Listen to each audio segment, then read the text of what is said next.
about myself. Okay, we are live, friends. It was not my first choice to do live, but here we are. Okay, thank you so much, Nicholas Kotar, for meeting me to reinvigorate my channel. It's been a while since I've been active, and we're starting fresh, for Easter. So, Good. Happy Easter yes, well, it's Happy Easter for me, for but you. I feel like yours isn't until May. The Orthodox Easter isn't till late. What's that about? Well, there are two different calendars, and every once in a while you get this weird thing where it's like a month apart. Okay. But next year we're sharing it. So Yay! Okay, I'll have to do something extra special for the sharing of the Easter calendars. Okay, so let's dive in. A few days ago, your Kickstarter campaign went live. It seems to be doing well. So tell me about it. Tell me how it's going. Well, it's going And really what well. it is. Like what Yeah. are we pushing here? Oh, thank you. I appreciate it. Well, okay, so I've been telling stories outside of my normal.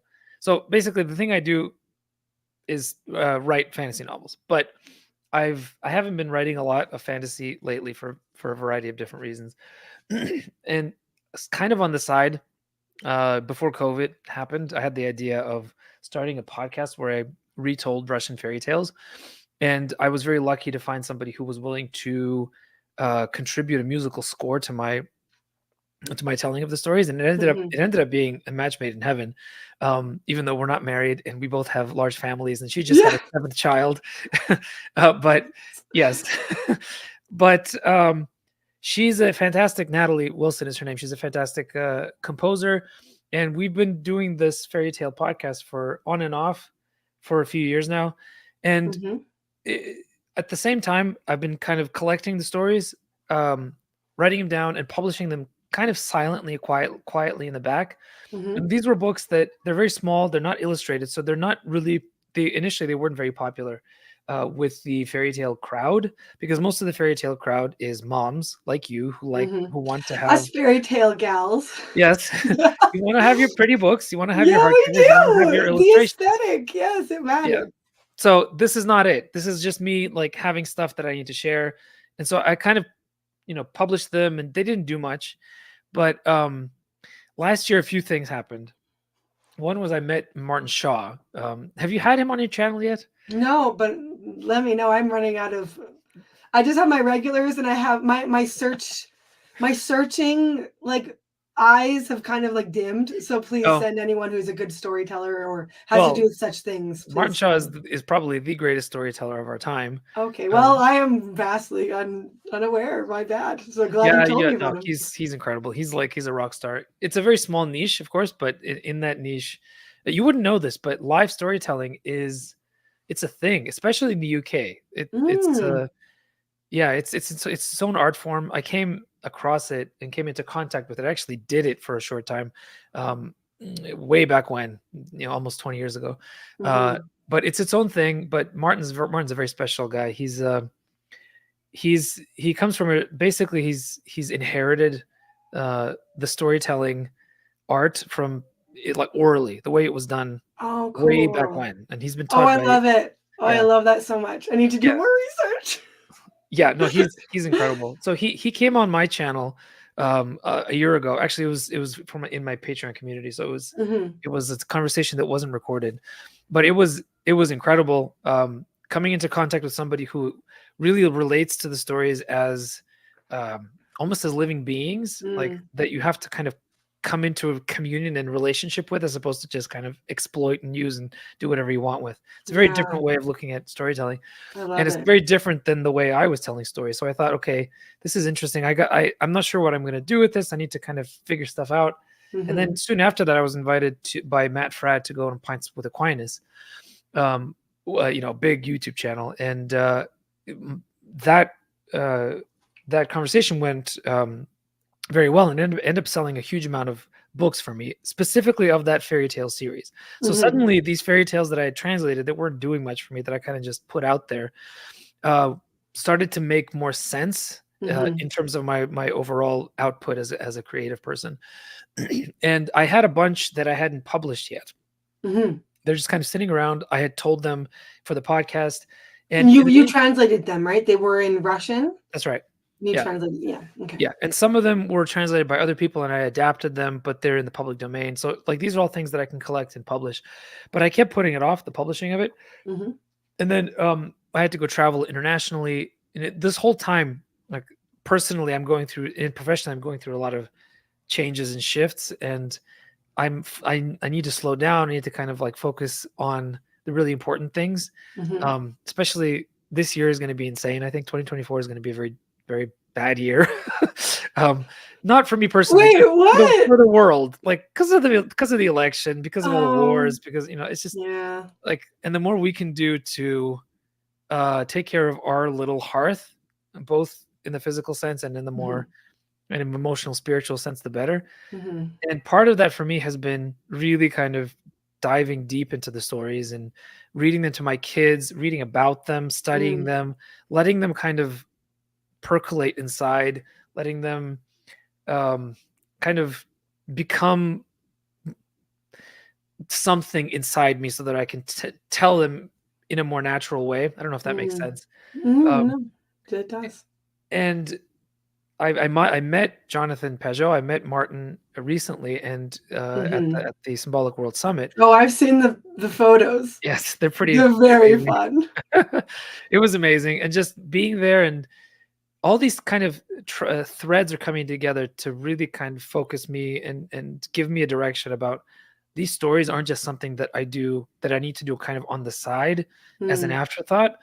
They're really important. People really respond to them. People love to share them. People love to tell them, and they love to listen to them. So this year has been a real recommitment to the stories as an art form and kind of trying to find a way to inhabit the stories in a more natural way for myself so that I can tell them in a way that would be more real, more vivid. And so this Kickstarter came at a very good moment for me. I haven't written anything in a while, anything new in a while. I need to downsize. I need to kind of slow down. And I have these stories ready to publish. And storytelling is a communal thing. And so is Kickstarter. Kickstarter is very much a community kind of event. And even though it's entirely virtual, it does feel like a kind of barn raising where everybody gets together and to try to make this idea happen. And it's not like GoFundMe. It's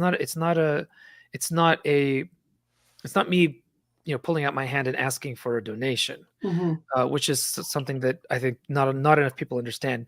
Kickstarter is a platform that allows creatives to invite a community of people to help bring an object, idea, story, movie, music to reality, but as a transaction, as a commercial transaction. So people pledge money to receive specific things, not simply for the idea to become a reality. But it's more like a pre-order store. Yeah. As opposed, so it's like Amazon, but before Amazon. Like, if there was like a pre-Amazon, that's what. Yeah. But like there's people there in Kickstarter that go and buy books only on Kickstarter, and they like the experience of being part of something, kind of communal. And this is my third one, and I didn't have many expectations for it because I wanted to do something a little more pared down and simple. The last one I did was for a hardcover special edition that was a small print run. It had illustrations, special cover design. It was expensive. So we raised the money for it, but we didn't make any money. It was the profit margin was basically zero. And it's fine if that happens because you get the books out and people have bought them, but you still want to have, as a businessman as well as a creative, you want to have something to live on, not just. I know. So you can keep going. I'm horrible at the business side of things, so I understand like where you're coming from. We're like, oh, but it's out there. That's nice. Yes. And then you're like, can someone help me with the other side? Well, I mean, the good thing is that they actually estimate that for every book that you sell, it will sell book itself will sell 6 other books. Because it will come into contact with people, whether it's the actual reader of the book who then goes on to buy other books, or they share it with someone else that someone else likes it and comes to know the author and buys other books. Like there's the extended life of a book is 6 sales. Wow, I didn't know that. Yeah, people don't think about that, which is actually kind of necessary because the profit margin on a single book, not that this is all that interesting, but it's around $2. So, so you need to sell a lot to make this profitable. So I didn't have a lot of expectations for this thing. I kind of just put it out, and it went a little bit bonkers. It got 10,000 in the first day. So clearly people That's want this. great. And that's without like this is not an edition that has illustrations or hardcover. Like this is the simple, boring version, and still people are buying it. So it's exciting. It's very exciting. Yeah. Well, I'm really excited to receive my copies because like so my boys are really into getting read to at night because they get to stay up a little later. Yes. I mean, that's how it started, but and I think I told you last time I had you on the channel, like I was reading Lord of the Rings to them. I mean, I started with The Hobbit, and then they're like, is there any sequels? And I was like, yes. But they were quite young, but they wanted it. And I was like, okay, we'll go to the party tree. And how did that go? Oh, we were done. Like we're through it. Oh, fantastic. That's wonderful. Oh yeah, we're through it. And watched all the Jackson trilogy last year for the first time, and it was wonderful and magical. And like, this is what I dreamed of being as a mom. Yes. So, so my youngest is a little too young to really like get it. And so we kind of pared down where I think, what did I read? I was reading a couple of things that were a little bit above his head. We did Peter Pan. We did something else that I can't remember, but I decided to go like a little younger because my kids are 12, 10, and 8. Well, he'll be 8 in a week, but we're doing Little House on the Prairie. Oh, fun. Yeah. Because I really want to, like, my youngest to really get it. My oldest think it's like fun too, which is nice. Yeah. You know, but it's so I'm gonna move on to something else. But I was doing Fairytales for a while. Like I have a Norton anthology of children's literature from university. Yeah. And so I'm like, let's just look at this, guys, you know. And like there are things I didn't read all of it because I, you know, only read whatever was required. And there's you know, the Iron Giant. Yeah. They did a movie of it. I've seen the movie. I mean, I don't want to say book. Maybe it's a novella or whatever you would call it. It's a short story. Yeah. Nothing like really the film. Yes. Like it has to do with a star that's a dragon that comes down and the Iron Giant has to fight it. Really? And I was like, oh, this is I'm using all my symbolic world understandings. Yes. And I'm like, oh, this because it mentions the spheres, like the spheres, the music of the spheres. The music of the spheres has been dulled by technology. Yes. Or something along those lines. and then the dragon / star is like bored, so it's coming down and it's fighting, and the Iron Giant's like the only one who can say. Anyway, I was like, I need to like. That's a total inversion. My goodness. Right. I know. And he's really like all peaceful, like the Iron Giant, but then he like does something where he like he gives the dragon something to do so that he's not bored anymore. It's basically like you need to have something, you need a purpose so you're not destructive. Oh, that's not a fairy tale. Sorry. well, okay.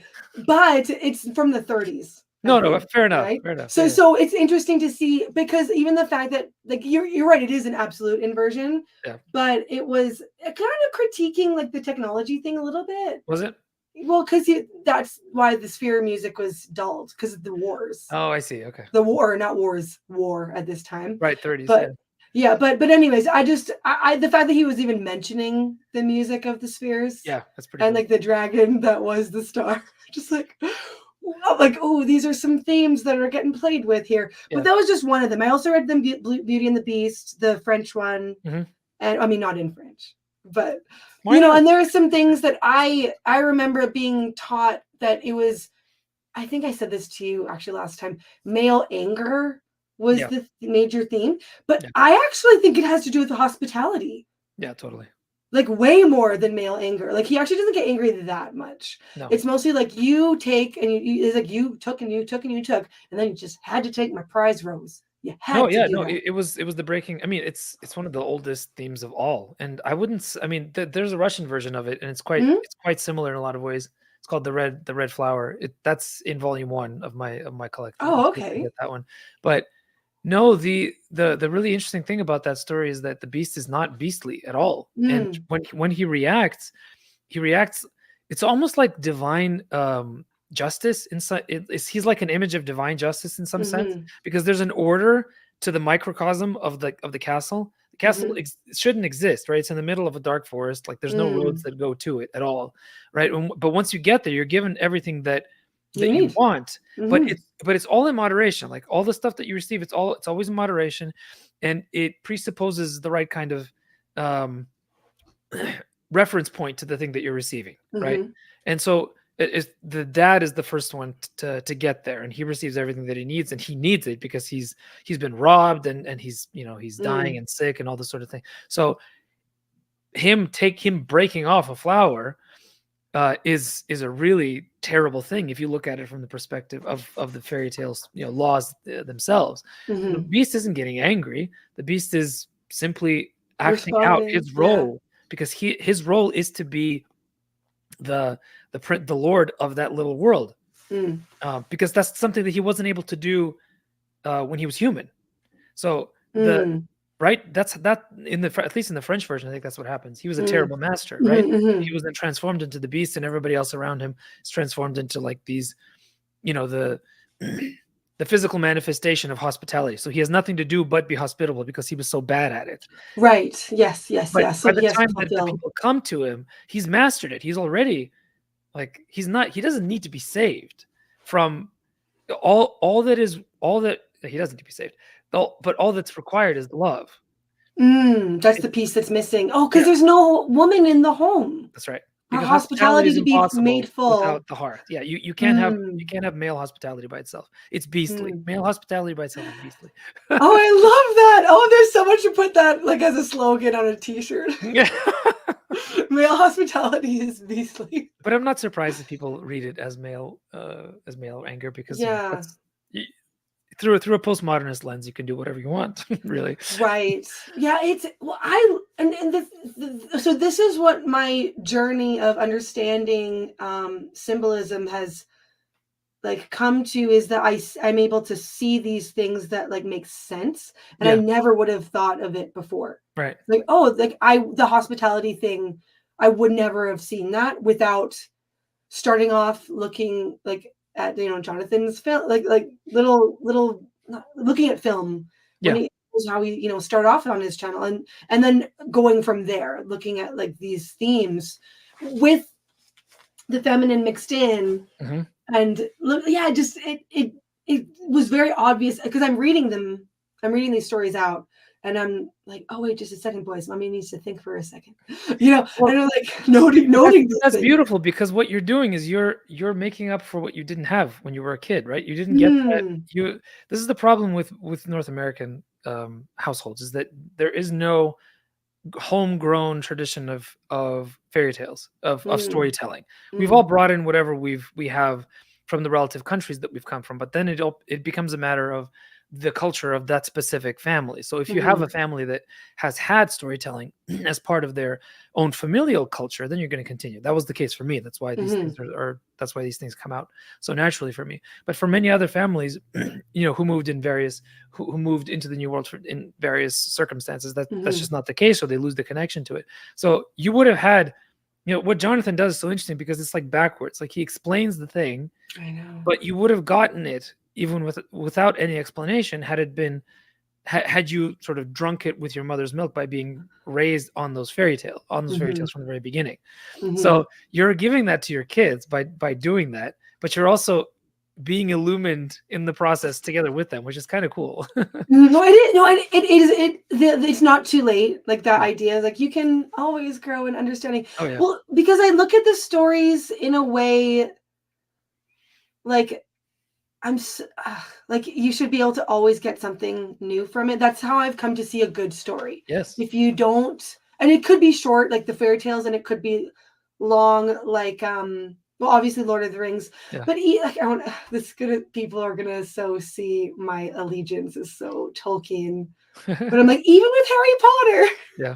Because like I don't want to like down, like even with, because I know there are some really big like Potterhead people out there, and it's just because it's so new, it's so much newer. But I was listening to I don't know, you have your algorithm that bring you like, oh, here's a new video that looks interesting. And it was about like Dumbledore's purpose each book. Like he has his own purpose for each book that you don't really know, but these guys were like, we're going to extrapolate what he meant in each purpose, even post-mortem in the 7th book. Sure. Like with his will. Oh yeah, totally. And I love that. And there were things that and I had a conversation with my sister about it because she's more about Harry Potter than I am. Okay. And so I was telling her things, and she was like, she's listened to it like 10 times on audio. And she's like, wow. Okay, I know. Well, you know, when you know it so well that you're like, it's the easy listening. I'll just do housework while still listening, right? Sure. So she's kind of like, she metaphorically did like cross the arms, like,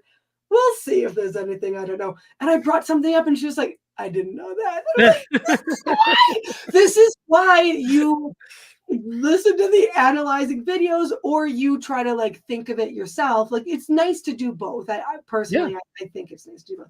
But totally. But anyways, there are these certain themes, and you talked about it in the past about you can play with them and make them in different orders or inversions and whatever. But you can't really stray from them. But you can with the inversions. Yeah. But well, you stray from them at your own peril. I think that's the best way to put it. Right. Yes. So speaking of like when I brought up the Iron Giant, and you're like, well, that ain't no fairy tale. But like, I mean, I would recommend you just like reading the actual thing. So don't take my word for it because it was a while ago and I don't remember all of the things. Yeah. But what is it when do inversions work? Where you go, you know, like I actually personally think you can't do too many inversions, and otherwise it just gets old. Like I think maybe I've said this in the past. Like I think Shrek was a really great inversion. Yeah, and I don't need any more. Like, no, but like, is that fair? Like okay, I guess I'm going on. When do inversions work, and why do they work at certain times? Yeah, I mean that's very general, but I think it all depends on. Okay, the general answer to that would be it depends on sort of the trend of the society of the time. Look at Star Wars, right? So there's a great book called How Star Wars Changed the Universe, or took over, or conquered the universe, something like that. It's a great book. It's thick. It's like 800 pages. It's ridiculous. Okay. Highly recommend it. I love it. But it talks about how Star Wars is a traditional fairy tale. Like it's a hero's journey. Yeah, totally. But it came out in a time that was right after Vietnam, right after the 70s, which was the age of the gritty R-rated crime thriller. It was a time of a lot of cynicism, it was Monty Python time, right? Like Monty Python and the Holy Grail was like the quintessential movie that described everything. It was like, let's make fun of absolutely everything because the world is absolute crap, and the best thing you can do is just laugh because you're going to die anyway. That's Monty Python. You're right. That's totally Monty Python. So grim. It's so like, let's just, what is it like that? Like not narcissistic. What is it like? The nihilistic.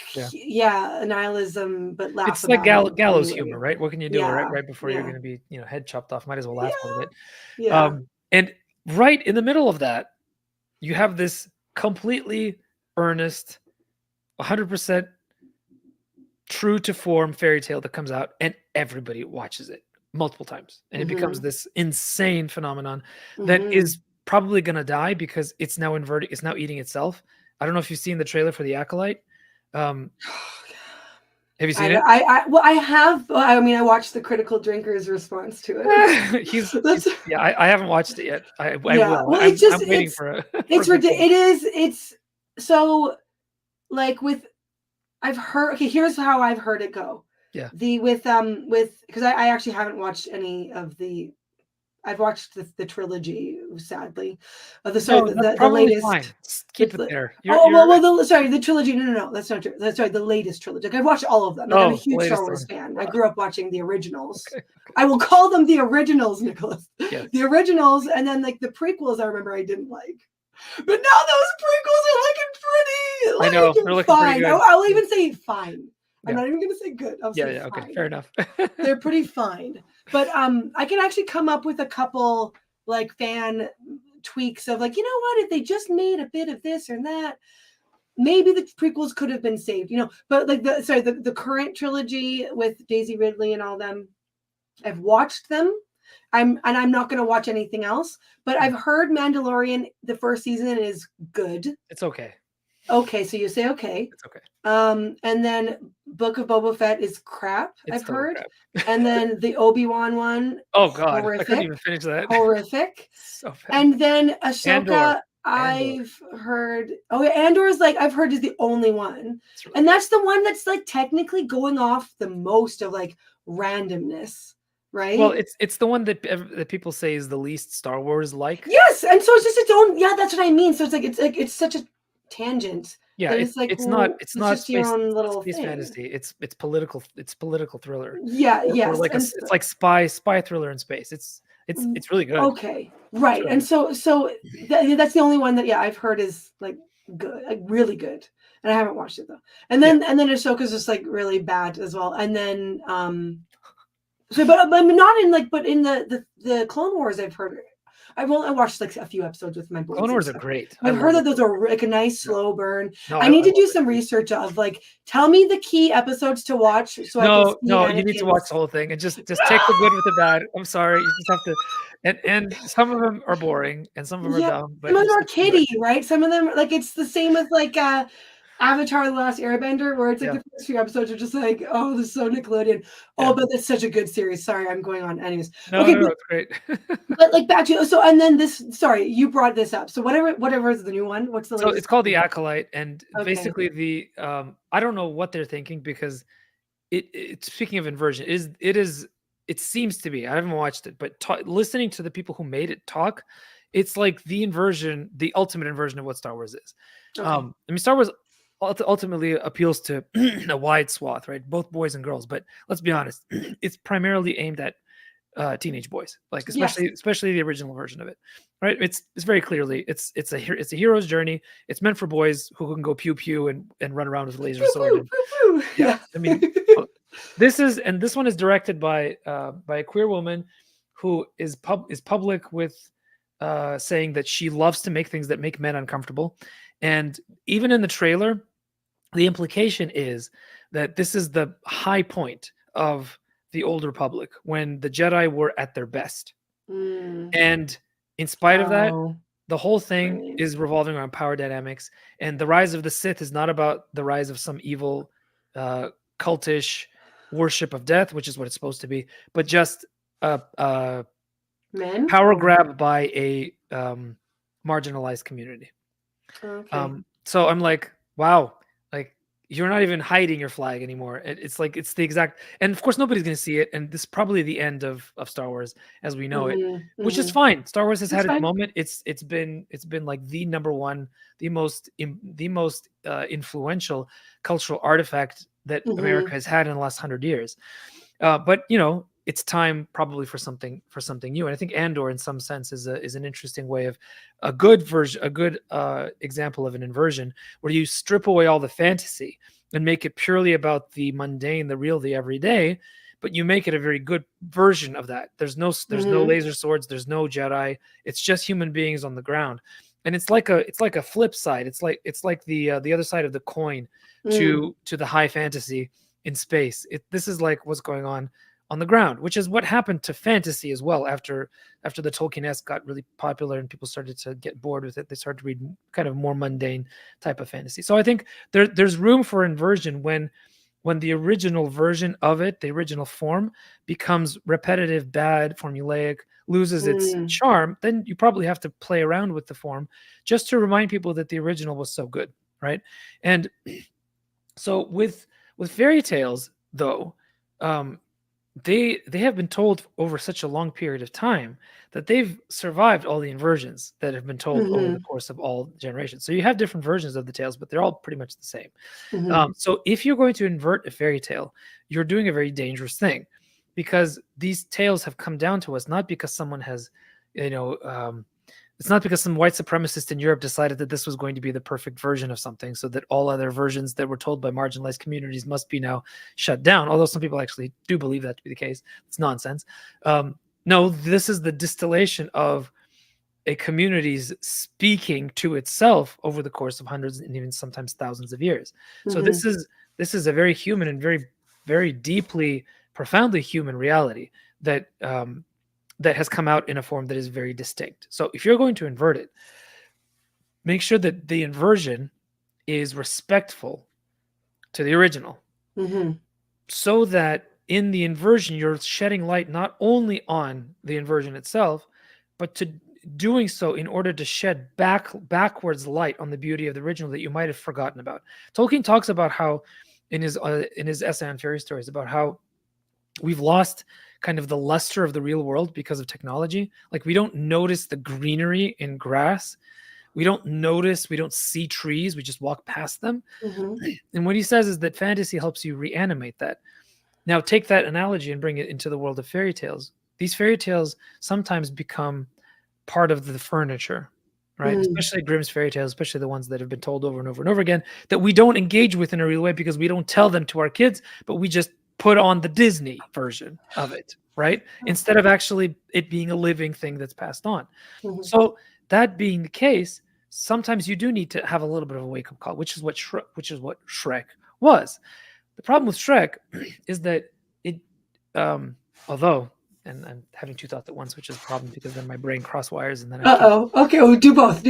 So I haven't seen the latest Puss in Boots, but to talk to it's inverting the inversion, so you're coming all the way around and you're back to the original fairy tale structure. Yes, so, I was blown away. I need to see it because everybody keeps saying this, so I'm very excited about this. Have a real villain, who is not redeemable in any way. Finally we're back to that. Like, people have finally woken up. All right, so the best example of a good inversion is The Last Unicorn by Peter Beagle. I love that movie.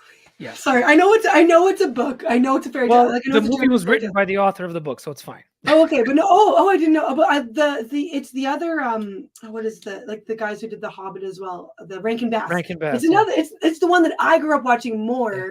Really? I love it. Anyways. So the book is even better. The movie's good, but the book is even better because it's a heroine's journey as well. It is totally. It totally is. Yes, it's a heroine's journey. It's the heroine's journey of the unicorn, which is awesome. But it also has embedded inside itself a hero's journey that is hiding. The prince has his own hero's journey. Oh, see, because you don't see him as much in the book. Well, you don't see him in the book either, but if you're paying attention, you can see that the two stories are actually intersecting. And this is one of the reasons why they can't end up together, because they have two competing journeys. One of them is a hero, the other one's a heroine. And the heroine needs to return home. Right? And he needs to become a king. He can't do that going away into the forest. Yeah, he can't do that. Right. So there's this. So it's really beautiful because the first half of the movie is this incredibly brilliant snark that's happening the entire time. Like the butterfly that's oh, I know, Dad. Do you know the Muffin Man? Robin Hood shows up while also talking about Robin Hood. Like, it's the best kind of meta postmodern, like, deconstructive thing. It's the best version of that because it's hilarious, it's funny, but it's making fun of the originals, right? It's inverting the originals, but at the end, everything turns into a fairy tale, like a real one. And it's as if, okay, we've had our fun. Now it's time to be serious. The heroine needs to finish her journey, and the prince needs to become a king. Let's get serious, guys. And that it's really beautiful because you have your fun in the beginning, and you get to the transformative catastrophe at the end. So you have the whole experience in a single book. It's the inversion, but then it inverts around itself, and it comes back to the original. And at the end, you're left with this.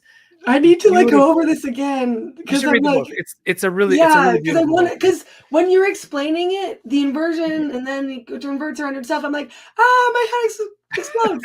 But like, because I see it, but it's hard to like follow it in my head with what you're saying. But you're right. It's well, that's why it's a brilliant story. Yes. If they know how to work with these things. Because when I was young, I always wanted them to end up together, and I was always sad when she regrets and has to go back. Yep.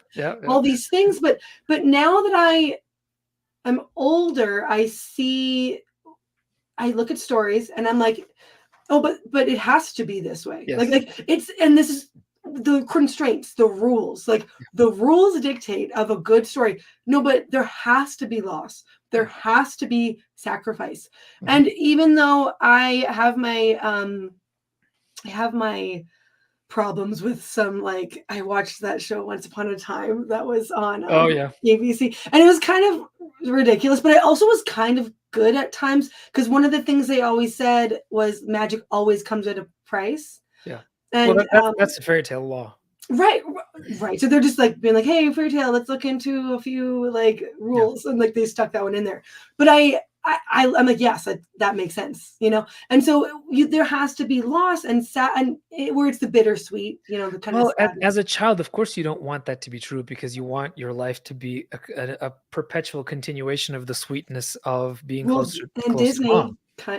Disney Well, was kind yes, of propelling that, right? No, Even more. it's true. It's Cake true. and eat it too, right? But sorry, I interrupted you. No, you're right. Closest to mom. Like, what were you saying about that? Yeah, no. And I remember myself like reading some of these, like the original Hans Christian Andersen version of The Little Mermaid. Right? Oh, it's so sad. But you read it now as an adult, and you're like, this is one of the most incredible, beautiful things ever written by man. But as a child, you can't, like, you feel the full weight of that tragedy as a child, because you want it to be good. But this is part of the instruction in becoming human that fairy tales do. You're not supposed to, as a child, think this is the right way to do things, right? You're supposed to go, that's the worst story I've ever listened to. I hate it. So that when you become an adult and you've gone through all that yourself, you've had your tragedies, you've had the transcendence that comes after overcoming the tragedies, you can then come back as a parent and read the story, and you can actually read the story to them without stopping at the bad part and saying, I can't do this anymore because I hate it, which is what you would have done as a child, right? You would just right. But now that you've gone through it yourself, you can then pass it on to them, and they're going to have the same reaction. They're going to say, I never want to hear that story again. Please don't ever read it to me again. But when they go through their own life's journey, they'll come back to it and they'll be like, yeah, that's how it is. It's so funny that you mentioned about the, like, I can't even go on, because like I actually held off showing my children the Last Unicorn, because I could, like, I was so scarred by that like voluptuous tree. Yeah. The devouring mother tree. I was so uncomfortable when I was watching that as a child. And I'm like, and even as a teen, I remember I bought it on DVD. I found it randomly, like, it's the Last Unicorn. And I'm like, it's the part. I hated that part. It was so uncomfortable. And like literally watched it a couple months ago with my kids. It's about like 5 seconds long. Yeah. Like it's so short. And I was like, that lasted minutes in my mind. And I because I was uncomfortable with it, because I just was like, oh, it's just so cringe. It's so cringe. But my boys are kind of like, oh, that's weird. Anyway. but so yeah, I guess it's you know, it's loomed large in my head, but it wasn't really that long, and it wasn't, and I'm glad I faced my fear of showing it to them. It's like, it's not a big deal at all. Well, it's an interesting thing you say, that as parents sometimes we have to train ourselves to go through the pain of it anyway, even if we think that it's going to scar them like it scarred us. In particular, like some of the fairy tales that the Russians have, they're violent. Like you have princes getting chopped up into little pieces, and people die all the time, you know, and and you want to kind of just skip over for Koschei the Deathless, right? When he does die, but then he comes back. He always comes back. Yes, he's never really dead. Yeah, that's he's like a bad penny. He just always exactly. He's the archetype of the bad penny. Yeah, but but it's the best thing for them though if you can overcome that within yourself, that resistance, because they don't feel it. You know, why did I feel it then as a child? Like, what was it? Well, that's because it was a movie. So like okay. But you know, it was very visual. It's true. And even if you do, even if they do feel it, they have to go through it, because it's an instruction. It's an instruction in how life actually works. And it's a confirmation for them that of all the good and the bad things in their own lives, that, you know, not like in a moral sense, but in a sense of sort of an empathetic connection with the main character. Like, okay, so this stuff happens. It means it's okay when things get difficult for me, because you know, Prince Ivan got chopped into a million pieces and he made it out okay. It's fine. Yeah. So I share, actually that's a good thing that you brought that up. So I shared your Kickstarter link on my Twitter, and actually, like, people on my Facebook just don't care about anything I share. Oh, really? It's not Yeah. it's not your people. It's No, Facebook. it's like they're like, Facebook oh, you're doing a thing. It's as if I'm trying to sell them, like, something. Where it's like, ugh, I can't take the time to even look at this, But on Twitter, it's like people are like, I'm online, and oh, Andrew is one of the online people I'm here for. So Yeah. anyway, so a lot of people were really interested in it, actually, over on Twitter, and someone asked, like, oh, what are the main themes of Russian fairy tales, like, compared to Western? And I totally did a bad job of answering. Or I basically was like, well, there's a woods witch named Baba Yaga, and there's also 3 sons, and the third one is the one who ends up being usually called Ivan, and is the good one, and the first 2 are bad, and yeah. Yeah, you got the tropes. That's right. Oh, tropes. That's basically what I was. Yeah, so I was describing the tropes, but I didn't really describe the themes. So I was wondering if you could give a little bit of you could say the difference between, like, say, Western European fairy tales versus Eastern European fairy tales, and also just major themes of, like, those Eastern fairy tales. Yeah, sure. I mean, the difference is, I'll start with the similarities. All fairy tales are about the most human things. They're about life and death. They're about love. They're about initiation into adulthood. They're about the death of family. They're about the death of self at the end of childhood and entering into adulthood. They're about all the deepest, the most primal, the most real drives that all human beings have. And so, not surprisingly, you will occasionally find a lot of similarities between not only the themes, but the tropes in fairy tale traditions, both in East and West. And that's even true of some fairy tales in places as far as Africa and the Far East, China and Japan. Although they do have their own rhythms, their own way of telling stories. Of course, it's completely different cultures, but you still find a lot of similarities that you might not expect to find, especially considering that there probably wasn't all that much cultural interchange between these places way back when fairy tales first were being told at the beginning. So it probably means that something about fairy tales is just intrinsic to what it means to be human. So people are just telling the same stories because humans are the same wherever they are, right? But in terms of the differences, I think that probably the thing that the easiest way to answer that question in a way that would make sense to a Western audience is that we've all become kind of the Western tradition of fairy tales has gone through the full cultural history of Western Europe, which means it went through the Enlightenment, it went through Romanticism, it went through all that stuff, and it kind of came into its authorized versions, Grimm, etc., after the Enlightenment, which meant that a lot of the versions that came down to us are not the original stories. They oftentimes contain tidy morals at the end. And so there's become this in the West. There's become this association of fairy tales with fables or moralistic instruction for children. And so fairy tales have been relegated to the nursery. And the moral of the story is okay.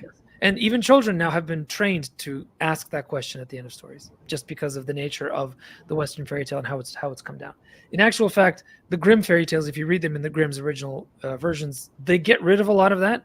But however, for whatever reason, the versions that, probably because of Disney, the versions that have become part of the sort of more collective consciousness of Western cultures are usually an Enlightenment era, which means that they've cut out all the weirdness.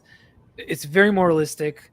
Cinderella is the best example. Like, Cinderella is just a pain. Like, let's be honest. She's just an annoying pain in a certain part of the anatomy. She's too perfect. She's like, she never complains. She does everything she's told. And, at the end, she gets what she wants. It's like, do what you're told and you'll get what you want. Yeah. It's terrible. That's really horrible, actually. Yeah, it's really bad. And it's a terrible lesson for children. And not surprisingly, there was a test made by a guy named Angus McFadden. He's a neurobiologist, I think, and he does research on stories. He has an interesting book that's called Wonderworks, I think Wonderworks, where he studies how stories kind of the rhythms of storytelling reflect the rhythms of history in a lot of and like human societies, and it's a really interesting book. He did this test where he read 2 different stories to a bunch of kids, and he he doesn't explain how because it's proprietary technology, but he was scanning their brains as they were listening to look at sort of the activity of the brain as the story is being told, to judge whether or not the kids are paying attention, how engaged they are. So one of the stories was Cinderella, and the other story was, he didn't say what it was, but it was probably something older, something wilder, probably something that's more like a Russian fairy tale, where the main character does not follow this moralistic pattern, but is kind of a ne'er-do-well, like kind of a fool idiot, does stupid things and still ends up winning in the end, right? And there's reasons why this happens, and they're very rooted in human reality. So it's not just like the storyteller. It's not like a bad story in the moral sense, right? There's reasons why things happen the way they do. We can get into that later. But the kids he could tell very clearly that the kids were zoning out during Cinderella. They didn't like it. And in the other one, they were all in. They were totally in on it. They loved it. And his interpretation was that they preferred the chaotic story of the not perfect character ending up winning over a bunch of difficulties in life because it most reflected what they would wish to see for themselves. And nobody wants to be the goody two-shoes like Cinderella, right? Which is, I think, kind of an maybe a too simplistic explanation of what's actually going on. It might be part of what's going on, certainly, because I think that, yes, the empathetic connection with the main character is an important driving force in how much we engage or relate to a story. But I think there's something else also going on, in that the older, more chaotic story is just a better story because it's told in the way that stories are supposed to be told, because it's gone through the centuries of being retold again and again and again. And the version that we receive is kind of a distillation of all those centuries of different storytellers trying out different versions of it, right? So it's an older story. There's something about it that's just better, right? That you can't necessarily quantify. It's a better story. All that to say that I think the main difference between Russian and Western is that the Russian fairy tales have not, in the Western consciousness, been purified in the Enlightenment sense. There's no moral at the end of the story. Stuff happens like life, and they're violent, they're weird, they're very chaotic. They don't make a lot of sense sometimes. Like there's certain phrases that are nonsense that if you look at them on face value, you're like, what does that even mean? But it's like a repeated phrase that happens again and again and again. And looking into the history of it, some of that stuff starts opening up, and you realize that it's really fascinating how these things happen. But all that to say, like when you're reading the Russian fairy tales, the themes are the same as Western fairy tales because the themes are universal. They're themes of all stories. They're themes of what it means to be alive. You know, what is life, what is love, what is death, what is loss, what is gain. But the delivery of it is very unusual for a Western ear because things don't follow the same rules as they would in a kind of enlightened, more 18th, 19th century version of the fairy tales of Western Europe. Friggin' Victorians. Yeah, right. They really cleaned up things way too well. I remember actually in like this children's literature class that I took, they had the anthology has all these different versions of Little Red Riding Hood. Yeah. Like about 5 or 6 different versions. Yeah, there's a lot of them, yeah. And the earliest version, she actually didn't have any help. She did it herself. But like really? Yes, but it's not in the same girl boss way that it would be now. I don't remember what it was. It's probably being clever. Yeah. Just being clever. Because I kind of think that's what a lot of like women had to do. Use your mind, right? Or else you're gonna get stuck. Especially if you consider what that, like the implications of that fairy tale with the what is it, the predatory male and all that sort of thing. Right. Yeah, well, yeah, it's just like you gotta keep your wits about you, right?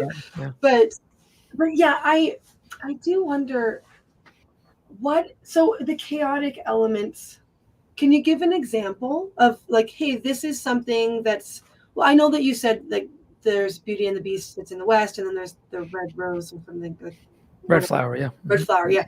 In for the East, is there something that's similar to that? You can kind of look, well, here this happens, and then but here this happens, and here's those 2 different things. Or is that too specific? I mean, that particular tale, it's you could do that just because it's so similar in in terms of the plot of the story, but Mhm. most of the plots are so different that that's difficult to do. But I mean, I suppose you could talk about the differences in tropes in the expected actions that the characters have to take. I mean, for one Mhm. thing, the rules are pretty much all the same, right? Because hospitality can never be broken. There's always a secret baby somewhere. Um, Secret baby? secret baby, yeah, that's a trope. What? Yeah, secret babies, absolutely. I don't even know what you're The talking. third son is a trope that happens everywhere. I know the third son, but like, wait, what's the secret baby? Like, example? I'd have to tell you the whole story, but Okay, you know, okay.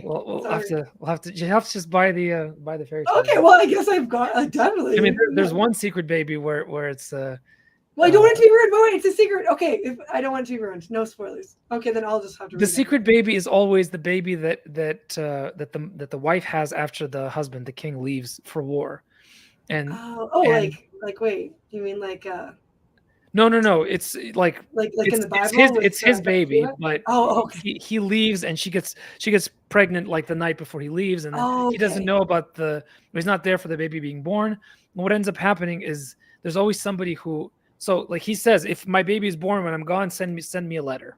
Hmm. Tell him. And there's what always happens is there's some agent in the middle, some It evil gets agent intercepted, and he takes a doesn't know. letter and says your son has a dog's head and is a monster, and you must have it killed.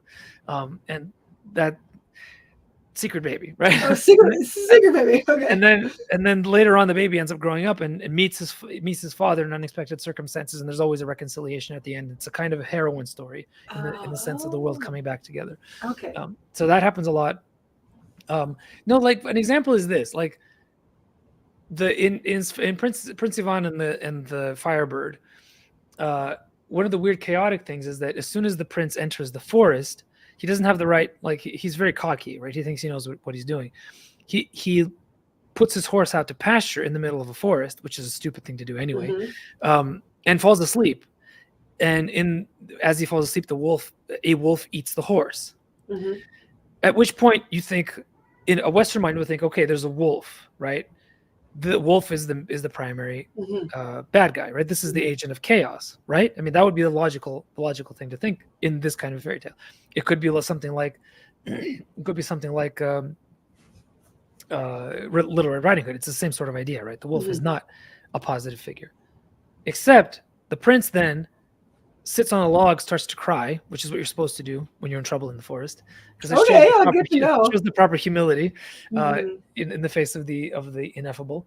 And then the wolf comes back and says, "Sorry, I ate your horse. I was hungry, but I can see that you need help. So why don't you get on my back and we'll go and take care of the problem." Right, because he takes the place of the steed. Yeah. But it's not like a tit for tat thing. It's not like I ate your horse, therefore I'm going to be your steed. Although he might say that, but it's not like that. It's not like a punishment laid on the wolf. The wolf is a completely free agent. The wolf is he's like a mentor figure, which is bizarre, but because he teaches the lesson of the horse. He's an initiator into the world of the wild. Yes. But why? Why does the horse have to be eaten? My brain would be like chaos. Yeah. The horse has to be eaten because the horse it doesn't belong there. It's something that belongs to the domesticated world. So him coming in on the horse in the way that he did meant that he didn't understand he was passing over a threshold into a different world with different rules, where you can't ride your horse cockily like that and think that you're going to go and win the princess, because you've got the wrong attitude. In fact, you're going to get killed if you do that. So it's a service that the wolf performs for him by eating his horse, because that's an initiation to the wildness of the world of the forest, where there very much is tit for tat, where you have to follow very specific laws. Otherwise, you're going to mess up. And so the rest of the story is all about him learning how to follow the rules. And he always breaks the rule at the very last second. He always does the thing he's not supposed to do. How do we know the rules? How do we know? The wolf tells you. Yeah, okay. But he still breaks it. So wait, do older stories in the West have that more chaotic element? Yes. Where the wolf could be considered good. Okay, so this is exactly what I was going to ask you about good and bad. Yeah. And it being more black and white I thought the West puts things more into a box. Well, okay, so the world of the fairy tale does deal in absolutes and archetypes. See, right? and that's okay. That's what I'm asking. That is a better way of saying what I was meaning to ask. So where does the wolf fit then there? Well, the wolf is an agent of chaos, right? So chaos isn't necessarily bad, right? Right. So there's good, there's evil, Mm-hmm. and there's people that are clearly represented by both. Then there's this vast middle section, which is the world of the forest, and that's real life, right? That's the world that we inhabit. We've taken away that in the Western fairy tales. We've gotten rid of that middle space. It's been a little bit cleaned up. You know what I mean? Yeah. It's not as wild. Like, not as many up things can happen in it. Yeah. They brought a lawnmower in. Yeah. Okay. Yeah. They've done too much gardening and need to let it grow. Yeah. Okay. So yeah. I can see like the whole like let's categorize Aquinas. Like the church and rules and categories. Yep. Then how many angels on the end of a pin? Yes, and then it's just too much. Yeah. Okay. Yeah, pretty much. So that's one of the reasons why I love these stories, is that they are very ancient. Some of them are more ancient than others, and you can tell if you have a feeling for the stories. You can tell when a story is very old. The more archetypal it is, the more you have animal imagery, the more there's these kinds of more epic things going on, the older the story is. And the more that you get into like the everyday village life, the more recent it's going to be. So personally, I really like the stuff where there's like shape-shifting princes that, the animals can talk, weird, wild, animistic world from way back when. And it's all really fascinating because you can see how this is the way that a people has been telling the story of their own history as a passage from paganism to Christianity, but in a way that preserves elements of both in really beautiful ways, that doesn't put them at odds with each other, but just shows the transition in a way that it actually was, right? Because it was a difficult transition for people to come from paganism to Christianity, but they managed to keep a lot of the old, remove the sacredness from it, but keep the magic by putting it into fairy tale form. That's at least what Ivan Ilyin is, a Russian philosopher of the early 20th century. That's what he believes, and I agree with him. I think it's a compelling argument that these Russian fairy tales are a kind of folk history of the people of Russia over the course of the last 1,000 years. But with so that's why. So is there a Christianity like separated from them, or is it? Oh, that's a good question. So the really old stories don't have explicitly Christian references. Like, they won't have churches, they won't have priests, right. But you will have very clear sort of hierarchies of powers, right? So there's a good power, there's an evil power. It's clearly a theistic world, right? It's not, and it's more like an animistic actually, but it's clear that this has something that has turned into a Christian worldview that has come from something that wasn't. Even though God's not present, priests aren't present, churches aren't present. The more recent fairy tales, the ones that were kind of crystallized later. Sorry about that. We'll have priests and churches, but it's funny because those stories very often they're not as good, and they're just not as. There's something about the really old ones that just stands the test of time. And the ones that have very clear references to specific times and events and realities, like village churches made out of wood, for example. Those stories, you can tell that they're not as ancient, they're not as they haven't been told through, they haven't been passed through as many hearts and souls and minds and lips as the old ones have. So, because this is something that I've been thinking because of people talking about, that this fantasy novel is better than the others because it seems like they're talking more about what's happening for real, or more gray, or more, or it doesn't have to necessarily be fantasy. It could be any story or fiction. And I see, and that's where I'm like, but like the true like old ones are very like black and white about whatever. But that's the bit that I'm like, well, they're both. They're both. The chaos that is the middle. Exactly, okay. Right. So they have the clear categories. I mean, you can always tell who's truly evil and who's truly good. But they also have the middle bit, the gray bit. See, Puss in Boots: The Last Wish has that. There's a anyways. That's there's awesome. a good, and then there's evil, and then there's the yeah. It's also Tolkien. He does that really well. You know, he does that I fantastically know. well. So, and which is We why have Saruman. We don't need any more gray area. We have him. We have Gollum. We we don't have need any we have more. Boromir. I mean, who's more gray than Right, Boromir? right. Boromir's, I Yeah, mean, yeah. he's a fantastic character, you know. And so that's why I get really mad at George Martin and other people who are like him, who blame Tolkien's morality for being simplistic when what they really mean is that I want the world to be nihilistic, like I believe it to be. So let's get rid of everything that has absolute categories of good or evil, because I don't believe that they exist. But that's not realistic. And so, not surprisingly, the really old stories, they don't have that kind of grayness. They have that brutality that Martin does, certainly, Right. Yeah. but there's This no is doubt true. about who's good and who's evil. A dragon is always a dragon. Like, Right. you can make friends with it for a short period of time, but don't forget it's a dragon. Right. Okay. So that is something about these rules and it does seem to be something that we like, even looking at seasonal fruit. We can get a watermelon in the middle of winter. We don't even need to be, I mean, it'll be pricey, but so we've forgotten about there's certain times for certain things where it's appropriate and then where it's inappropriate.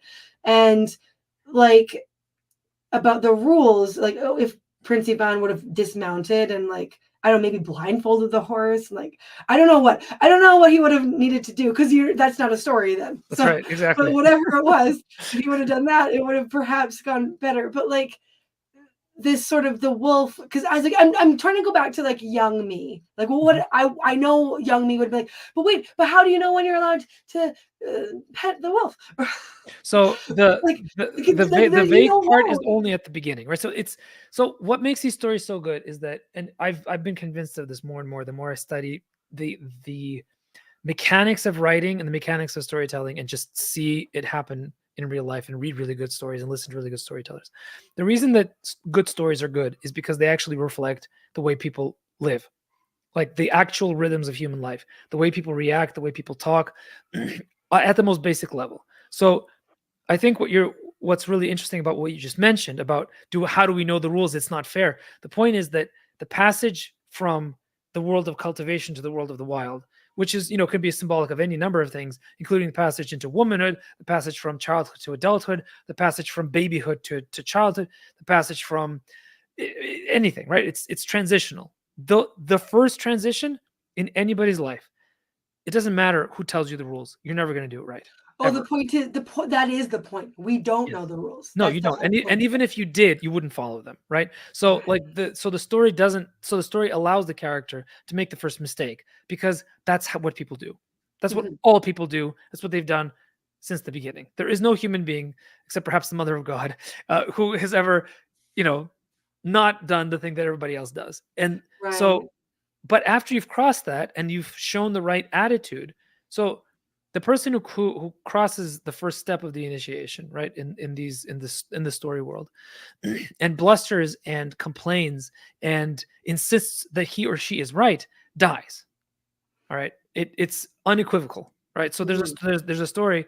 It's a Christmas winter story. It's called Moroska, which is a kind of like a pet name for Frost, like Grandfather Frost. Okay. And there's two girls. One girl goes she's kicked out by her father because of the evil stepmother, and he leaves her out to die in the middle of a winter storm. Oh, yeah. And yeah, talk about nihilistic. Like, yeah, it's really rough. No rules there. You know what I mean?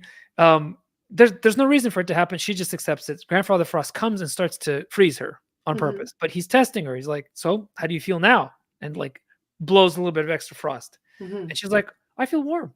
And he does it again. He's like, "Well, how do you feel now?" "Well, I feel great. Thank you so much, Grandfather Frost. I feel fantastic." Right? There's this humility and kind of generosity of spirit and gratitude that she has.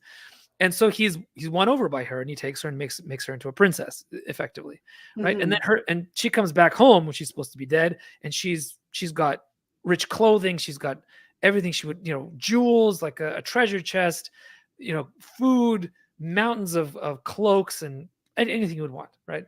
Like a real Christmas tale. And so the stepsister goes, "Me, my turn." So she goes out willingly. All right. So there's already the first break. You're supposed to be kicked out for these things to happen. You're not supposed to go willingly into the wild. All right. You're supposed to be told to go. because that's how life works. You don't Right. willingly Right, go yeah. into the change. Like you fight it kicking and screaming. Like anybody Yeah. who's a parent knows this. All Mhm. transitional periods, you know, terrible 2s, terrible 4s, terrible 7s, terrible 10s, you know. There are so many. There are many. Yes. So she goes and she sits under the same tree, and Grandfather Frost comes and he starts to, you know, tickle her with the frost, and she's like, I'm freezing cold. Stop it. Give me the stuff. And he does it a second time. She's like, Mhm. why are you asking me how I'm feeling? I'm freezing cold. What is wrong with you, you idiot old man? I think that's what I would want to say.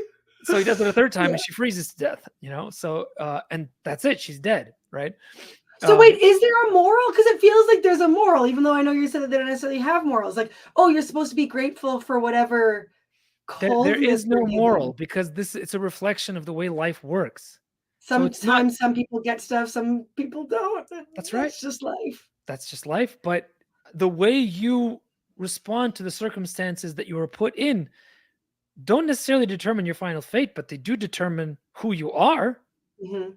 And so Mhm. if you end up getting the stuff, it's not so much a reward, Right.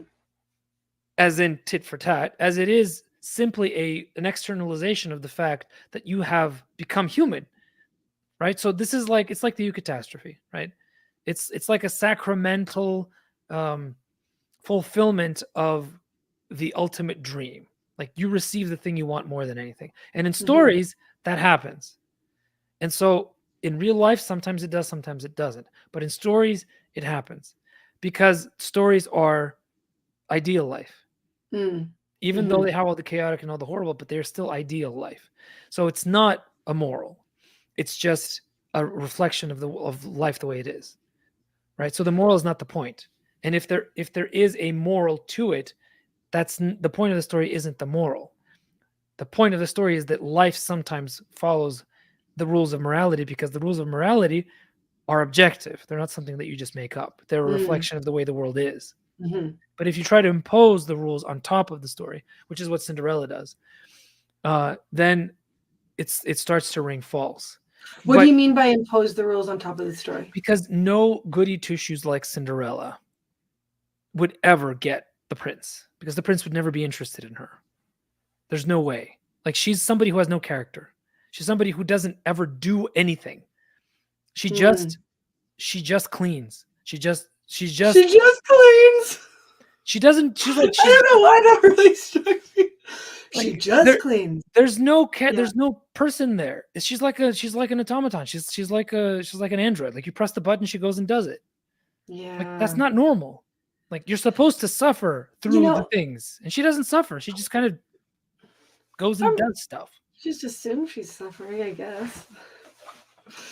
You're just describing. The funny thing is, you're describing all of the heroines. I'm thinking like Bella Swan. She's just a stand-in for the person reading, and she's got no personality. There's nothing there, and that's what Cinderella is. Yeah. It's funny because like you were saying that, I'm thinking of modern heroines right now, actually, because I always thought it was just like a quick way to like oh, it's you. Just put your own appearance in there and your own, like, there's whatever things. But I mean, I don't know what they were thinking that back when they wrote. Is Cinderella not an old story? It is. But if you read the Grimm version, it's not. It's a lot. Well, they cut off the toes of the stepsisters to try to fit into that shoe, right? So yeah, and she's got a lot more agency. Cinderella herself got a lot more agency, and then so it's the Disneyfied version we're talking about. Yeah, right. Which is based on Charles Perrault's 18th century French version, which is the one where everything gets kind of reduced to the 1 + 1 = 2 kind of moral reality. That's what I mean about imposing the morality on top. Is that there's a story in there somewhere, and it's a good story. It's a story about suffering. It's a story about overcoming the lack of love by bearing the wounds and the suffering of others on yourself, and then receiving the King of Glory at the end because of it, right? So there's something quite transcendent and beautiful about it, and so there's not a surprise that she's accompanied by the doves when she enters into the space of the wedding. It's like the spirit has been guiding her all along. That's the Grimm version, but the Perrault version, it's like you get rid of all that messy nonsense, just make her like a perfect little whatever Yeah. 1950s housewife that didn't exist yet, but Yes. yeah. Oh man. So okay, I have another question, and we can. What time? Okay, we've been going for a little bit. How much more time do we have? Not much. I'm about to run out of voice. Oh, thank you for gifting the My little pleasure. bit of it you have left. Okay, so I know the ugly stepsisters, or Mhm. the ugly ogre, or the ugly whatever. Mhm. I've heard this like heavily critiqued by modern folks because it's mean. I don't care. No, I don't know, but I want to. I know.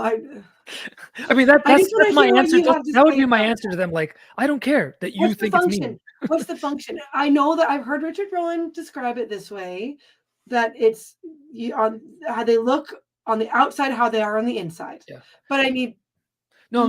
That's so that's how fairy tales work, right? Fairy tales are a compression. Martin Shaw talks about this. They're like compressed reality to the absolute minimum of what you can have. Like instead of expanding it outward, so like myths talk about small events that are supposed to describe large ones, like the creation of the world. You have Mhm. like a small event that causes the creation of the world, and the various creation myths and things like this, right? Fairy tales are the opposite. Like they take a massive aspect of human experience and they put it into one attribute. So you have this archetypal kind of image or person or whatever that is a stand-in for a host of realities that are human. So Mhm. the ugly or evil stepsister, the ugliness of the evil stepsisters is necessary because you don't have the luxury To of do all this character work to explain you're how. not inside the head of any of the characters, Mhm. right? So in a realistic novel, you're hearing the thoughts, or you see by implication the thought processes, uh the cat the what's the word I'm looking for? I'm losing it at the moment. But basically, like the psychology of the character is Mhm. something that you can um, explore in great detail in novels, because you can either have the thought process happening on paper, or you can imply it by showing things happening between characters, and Mhm. you're invited by the novelist to explore psychological states and apply them to yourself. That's how novels work, right? Mhm. Fairy tales don't have that luxury because there is a narrator, and the narrator is the only one who has a point of view.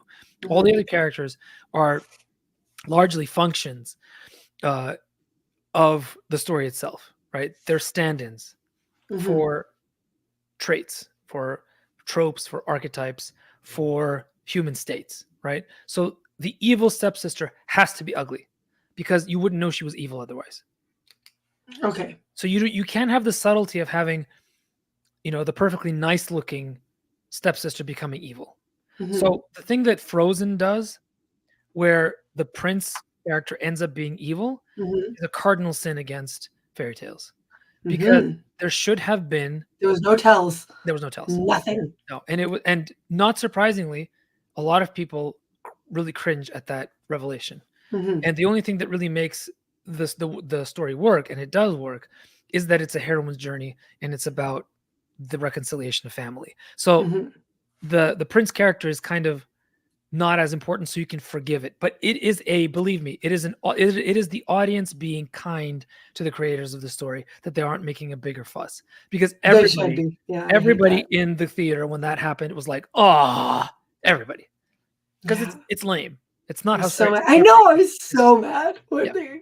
He couldn't even look because there's a minute. Sorry, I'm gonna do this. There's a minute where like they fall into the water in the boat or like whatever when you first are introduced to him, to Hans, and where he looks at her leaving. And again, even though I know that like ugly, like in the verbal oral tradition, but like this is film, so you can do more with looks and stuff. Yes. They can still be attractive, but then you Yes. can give a tell like, hey guys, he's bad. He looks at her walk away, and he's just kind of like, where he should have been like, like he should have. There should have been a sneer. There should have been something to tell us he's bad. Yeah. Like these are kids. Or They need the it. flip side of that is you can have perfectly idealized beauty that's in the wrong place. So the ice queen, the snow Right. queen, Oh, okay. She's yeah, she's evil, she's but she's beautiful. beautiful. She's But beautiful. Yeah. she's frozen. but she's Yeah, frozen. Yeah, she has no that's soul. one. Yeah. Yeah, yeah, So, but yeah. that's very clear. Like, there's no doubt about that. Like, And what's the you wrong look place? at Is it her. the wrong place because she's in winter? Sorry. What? Why is she in the wrong place? Is she like not aging or something? So she like what makes her being in the wrong place other than that she's cold? You mean why is she beautiful? Yes, yeah. What makes it so that her beauty is in the wrong place? Because she's cold, because it's ice, right? Ice Mhm. beauty is Like a is dead. deathly is deathly beauty. Yeah. Okay. So it's in the right place in the sense that the beauty of that kind will kill you. But it's a person who's in the fairy tale mindset understands that if you see beauty that is in that context, because it comes. When does she first show up? She first shows up in the context of the two of the boy and the girl, Kai and Gerda, enjoying each other's company over their shared flower beds. Hmm. And she comes as an unexpected early snowstorm. Mm. And he first encounters her as a beauty of a snowflake at a time when that beauty is not supposed to come. So the fact that she's beautiful outside of her seasonal time is a great tell also. And it's very clear from the beginning also, like, because Hans Christian Andersen does more work to let the reader know that this is a bad character. But even Mm. even if it was a more traditional fairy tale without all the elaboration, you would still know, because beauty that comes outside of its time, in the sense of seasons, is also dangerous. That's why the White Witch is also beautiful. Right, yeah, because the winter, yeah, and the wrong Always because winter, never Christmas. always went to Never Christmas. Yeah, because she's like just the perpetual sort of frozen in time, never ages Yeah, kind of.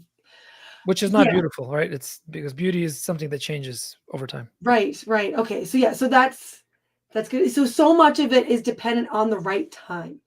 Yeah. So much of this is reminding me of like the Garden of Eden and like Mhm. wrong time. Yeah. Right thing, wrong time. Yeah. So I'll explain. So maybe not everyone knows that, but all 7 of you watching. I should do some more prep work next time I want to do a live stream anyway. But no, but like the idea that like the tree in the garden of the tree of the knowledge of good and evil wasn't ready. They weren't ready for it. Mhm. It was the wrong time. It was Yeah. given to them, and the wrong time is like missing the mark.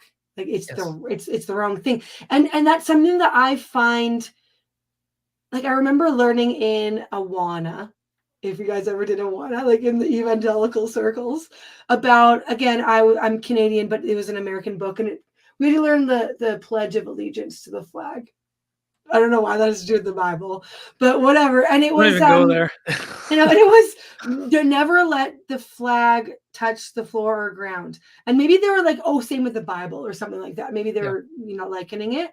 Yeah. But it's like this sort of symbolic, like, what does it mean to be touching the floor? What does it mean to be elevated in like the right spot in the right place? We've lost that. Like we in Yes. North America, Yeah. I really feel like these sort of symbolic gestures Yeah, because they all of have to do with hierarchy. They have to do with valuing one thing over another, with understanding that you can't have everything flattened into a single kind of equality where everything is just a matter of personal preference. No, some things are objectively good, objectively bad, objectively better, objectively beautiful, Mhm. objectively more beautiful. These are things that are all anathema to the modern man. But it does seem a lot to do with the new world, like Yeah. this sort of the idea of like the new world. Okay, so I know that I should probably go. I think I have one last question regarding story and the okay, yeah, this is the one that I really wanted to ask you. Um so when it comes to stories, the Mhm. stories that we are making Mhm. or retelling, it doesn't have to be a new story. It could be one that's like in fashion but that's old, but that's Yeah. like, oh, we're really like resonating with that right now. Yeah. Is Are the stories we are making a reflection of our culture, or is it a source of that culture takes and then is propelled forward? I mean, it can be both. I think that the best kind of story reflects the culture that it exists in, but also sows the seeds for a better culture to come. I think Tolkien is a really great example because he's somebody who exists in a tradition. Mhm. So he is the Lord of the Rings would not exist if it weren't for the entirety of medieval literature and heroic romances as they exist. But he also gave rise to fantasy literature as a genre unto itself, and that genre gave rise to Star Wars. So you want to the best stories will do both. They have to be rooted. They have to be rooted in existing cultures and existing societies and in existing realities. They can't just be created from whole cloth, because that doesn't work. But if you're able to tell a story in such a way that it doesn't simply hark back to the past, but also provides a kind of storytelling template for the generation to come, then you've created something that's going to last for a very long time. Oh, that was such a... You compacted I'm like, this is going to be a bit of a discussion. It was like, well, here's the answer. Okay, yes, yeah, that is correct feeling to me. Good. And I think that we can probably, is there any information? I'll when this comes out, again, I'm not very organized for this live stream, so I'll put the Kickstarter information in like the notes of this awesome of this discussion. Is there anything else you want people to know that you're like working on, or any more information about the campaign? Well, the only thing I would say is that the thing that's getting kind of I think that people aren't noticing is that you can have access not just to the books, but you can also, I'm doing the series of live storytelling to a live audience and I'm taping it. You can have access to these live sessions that are going to be for a small exclusive group as part of one of the tiers, and it's going to be completely sort of in a closed room. Like nobody's going to have access to it except the people here. So if you want to see stories being told live without me reading but actually telling them, so like have the experience of a storyteller tell the story from the heart, as it were, then I do have that option. The really crazy option, and this is something that nobody's taken me up on yet, but yeah, I will come and visit someone in Canada or the US at the highest tier if you want me to like tell a story to your family, to your parish, to your school. Oh, that'd be so cool. And everybody's looking at it's a high price, right? So everybody's looking at it like we can't do that. Think of it as a community event. So like get a bunch of people. Yeah, I know. I was gonna say that takes organizing and because it covers airfare and all that other stuff. Right? That's why it's so high. So it would be like you would get me for a day. Yeah, no, that sounds, I mean, I love that you're like, I'm going to offer this and see. So far, nobody's done it, but we're not. Oh, well, I mean, we'll see how far this live stream can reach. Yes, maybe this will be the source. Ears. Yeah. Oh, yeah, right. Well, I mean, you never know. We never know. Well, thank you so much, Nicholas. I think I'm going to end the live stream now. Thank you, folks, for watching, and for future folks who click on the link.